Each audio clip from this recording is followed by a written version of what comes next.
Hey you guys, and welcome back to the Prime Vanguard channel, and today I'm going to be introducing to you my Aerial Divine Knight Altmile deck profile after Clan Selection Volume 1. Now, with the introduction of Clan Selection Volume 1, a lot of decks got a lot of power boost, and we're waiting on Royal Paladin's power boost in the next Clan Selection Volume 2. But in order for Altmile to play against the meta right now, I made some changes to my deck, especially since my last deck profile, Altmile, that was all the way back of last year. And I'm very happy to show you guys some of the main changes I made to this deck to keep up with the meta. Now, without further ado, let's go ahead and hop right into the deck profile and get started. I play 4 copies of Aerial Divine Knight Altmile. Aerial Divine Knight Altmile, he is the main grade 3 that we revolve our entire deck around. Having the ability to get access to your grade 2s from the deck and the drop zone is a very powerful skill, as we play a lot of grade 2s in our deck that are 1-ups because we want to utilize every grade 2 that we possibly can for whatever situation we need them to be, and being able to access them from the drop zone means that those 1-up cards never truly die unless they get removed from the game through a different manner.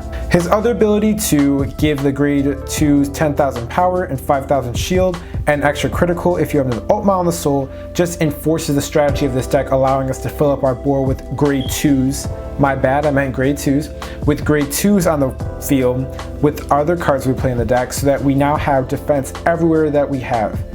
So that we now have defense everywhere from our board to our hand, and they get extra shield and defense, as grade 2s are just 5k shield at base. Becoming 10k shield means that you don't have to feel as bad about playing less grade 1s, so that you can defend against your opponent's attacks better. And the additional 10,000 power in a crit just enforces the fact that we're a force deck and we can play a more aggressive strategy, especially when we get to the later game and our opponent can't take as much damage as they would in the early game. So Aerial Divine Knight Altmile, still one of the strongest Royal Paladin cards that we have to date. I play 3 copies of Blue Sky Knight's Altmile. I play the generic Altmile as we really want to be able to have that Altmile in soul for our Aerial Divine Knight Altmile, and just being able to maximize on the number of Altmiles that we have in the deck is very helpful to have. I play 3 now instead of playing 2 as I did before, because the ability to counterblast 1 and search out your grade 2s and then get 15k on Vanguard or Rearguard Circle is still very strong. This unit is still one of your strongest offensive units power-wise, and he's a very powerful first Vanguard. Being able to thin out your deck for whatever key pieces you need really does help set up for your Aerial Divine Knight Altmile turn, as you're not really missing out on anything because one goes through your deck and drop zone, the other one goes through your deck. So this one just helps you thin out your deck faster for more pieces, more triggers, and then we finally go into Altmile, the Aerial Divine Knight version. You're going to be a lot stronger when you do. So this card, really, I'm just playing it for the namesake and the first Vanguard effect. Alright guys, so I'm going to go and show off my grade 2s. There's a lot of them, but follow along with me here. My first grade 2 is 1 copy of Knight of Ambitious Schemes Degmund. I'm playing 1 copy of Knight of Ambitious Schemes Degmund just in case we need to countercharge in the late game when we can't take as much damage. I play 1 copy of Diaconnect Dragon. In this deck, I do not play Akane and Pongal for extra soul, so because some of my abilities require that soul and we don't have many ways of fueling soul into our deck, having Diaconnect Dragon to get us some more soul charge is very helpful. I play 1 copy of Knight of Determination Lamorak because if there's ever an issue in the deck where I need to get rid of a lot of my face-up cards in the damage zone and I do not have the pieces in my hand to do that, I can get my Lamorak and counterblast multiple points of damage to stack power onto this card and activate my other abilities when I have no face-up cards in my damage zone. I play 1 copy of Hopesong Angel. I'm playing 1 copy of Hopesong Angel because he searches out another key grade 2 that we need, which is Starlight Violinist, and because he costs a counterblast and he introduces himself first, this unit helps build up board. So if we're playing against a deck like Blade Master and they keep retiring our board, we can go ahead and call our Hopesong Angel to bring our board back and keep getting more units onto our board to have a more offensive strategy. My next grade 2 is 1 copy of Blaster Blade. I don't care about the Vanguard effect to get an additional critical. If you get it, that's nice. I really just care about the front row retire. Sometimes our opponent will play an annoying unit that we need to get rid of, and we don't want to waste our attacks doing that. So we're just going to go ahead and drop Blaster Blade and we'll retire the unit that's getting on our nerves.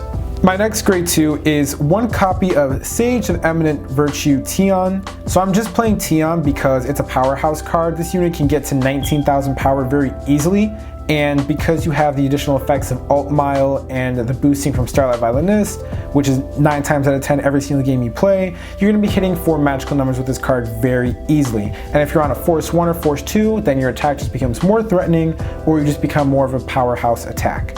And now for some of the main grade 2s, I played 3 copies of Starlight Violinist.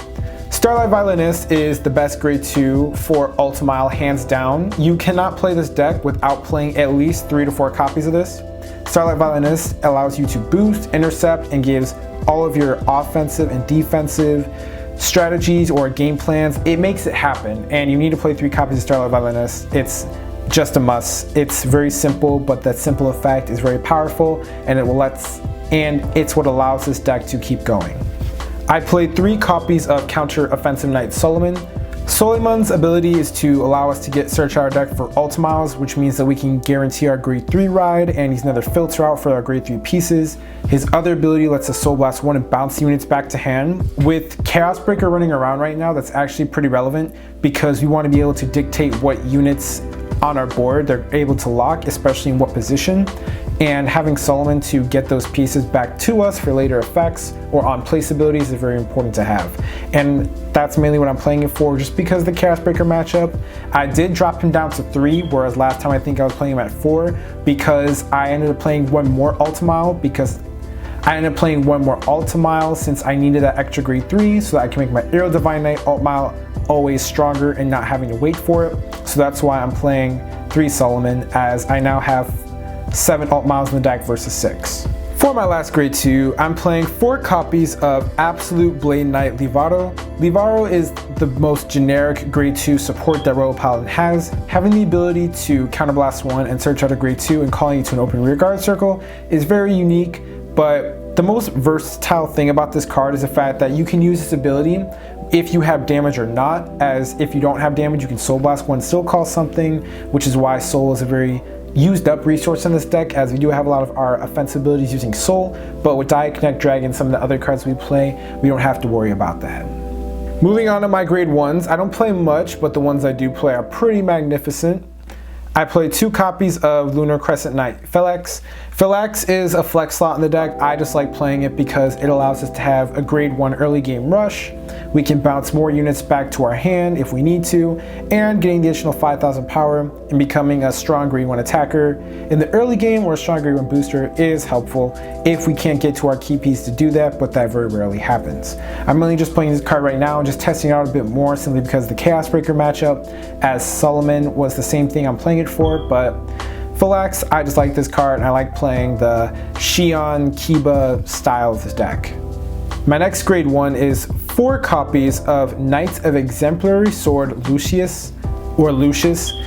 Again, as I stated before with Diaconnect Dragon and Felax and Suleiman, some of our cards require a lot of soul, and Lucius is one of the best free soul charging units that we have that is active any period in the game, as this card ability activates when we ride a grade 3, and since we're going to be riding our grade 3s at least twice so that we can get either more markers or that we need to activate our Aerial Divine Knight Altmile, you have 2 opportunities in the game to consistently use this card to get a soul charge and a draw and build up your board, and that's what his main purpose is there for.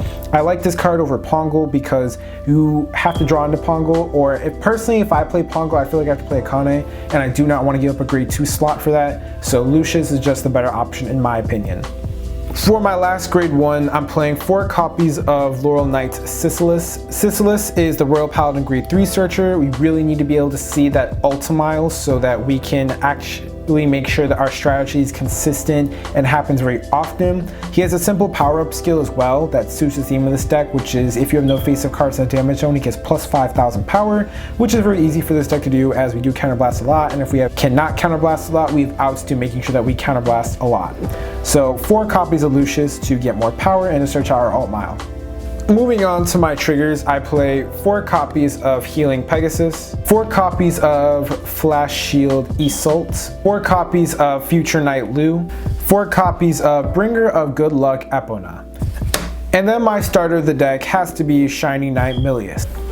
So my trigger lineup with this deck is very simple. I'm going 8 crit, 4 draw, 4 heal, and this is the trigger lineup I've decided on because This deck has two different routes to play in my opinion. You have the hardcore, fast, aggro, 12 crit, 4 heal strategy against your opponent, or you have the more like balanced, played out strategy that I have that allows you to toolbox your grade 2s and beat your opponent consistently, but consistently, and make sure that your strategy always goes off.